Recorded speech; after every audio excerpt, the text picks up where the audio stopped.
El pitjor de ser un poble colonitzat no ho és la colonització política o econòmica, és la colonització mental.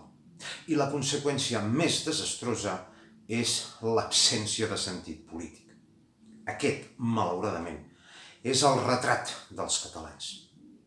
Per això ara que l'estat espanyol es troba, i més que es trobarà, en una situació de debilitat com feia dècades que no recordàvem i quan l'independentisme és majoritari, s'obre un escenari ideal per trencar amb Espanya.